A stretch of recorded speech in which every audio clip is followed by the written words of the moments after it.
রাশিয়ার চীন নির্ভরতা ভারতের জন্য বিপদের কারণ হতে পারে। S-400 নিয়ে দিল্লিকে সতর্ক করল ব্রিটিশ সংস্থা।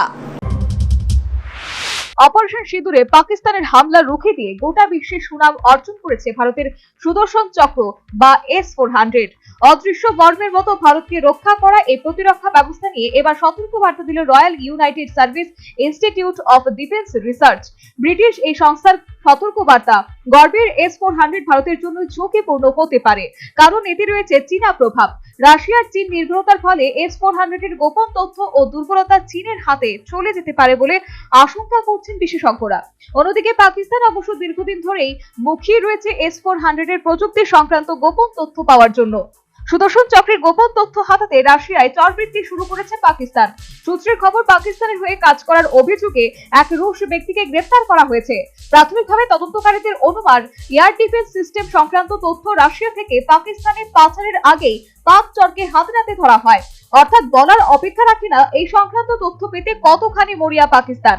সব মিলিয়ে গর্বের সুদর্শন চক্র ভারতের জন্য বিপদের কারণ হয়ে উঠতে পারে বলে আশঙ্কা করছে RUSI। ব্রিটিশ রিপোর্ট বলছে, ভারতের পাশাপাশি রাশিয়া চীনকেও S-400 প্রতিরক্ষা ব্যবস্থা বিক্রি করেছে। জানা যাচ্ছে, গোপন চুক্তির মাধ্যমে রাশিয়া থেকে 2014 সালে S-400 কিনেছিল চীন। স্বাভাবিকভাবেই চীনের সেনাবাহিনীর এই প্রযুক্তির ক্ষমতা ও দুর্বলতা সম্পর্কে ভালোভাবে অবগত। আর ঠিক এখানেই বাড়ছে উদ্বেগ। আশঙ্কা করা হচ্ছে, পাকিস্তান ও চীনের ঘনিষ্ঠতার জেরে S-400 এর গোপন তথ্য ফাঁস হয়ে যেতে পারে শেহবাজ শরীফের কাছে। যে কোনো দিন এই দুই দেশের কোনো গোপন চুক্তি বিপাকে ফেলে দিতে পারে ভারতকে। এই আশঙ্কা একেবারে অমূলক নয় বলে মনে করছেন বিশেষজ্ঞরা। প্রতিরক্ষা ক্ষেত্রে বহু বছর ধরে ভারত ও রাশিয়া হাতে হাত রেখে চলেছে। বর্তমানে 60% প্রতিরক্ষা সামগ্রী রাশিয়ার থেকে কেনে ভারত। যুদ্ধ বিমান, ব্রহ্মস থেকে শুরু করে প্রতিরক্ষা ক্ষেত্রে ভারতের অন্যতম ভরসার S-400 রাশিয়া থেকে এসেছে।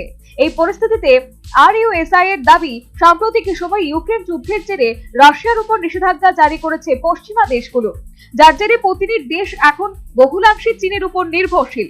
রিপোর্ট বলছে, রুশ অস্ত্রের 70% কাঁচামাল এমন আমদানি করা হচ্ছে চীন থেকে। ফলে ওই ব্রিটিশ সংস্থার দাবি যে রুশ প্রতিরক্ষা সামগ্রীকে ভারত নিরাপদ বলে মনে করছে, তা তাদের জন্য বিপদ হয়ে উঠতে পারে। National bureau report, news vanguard.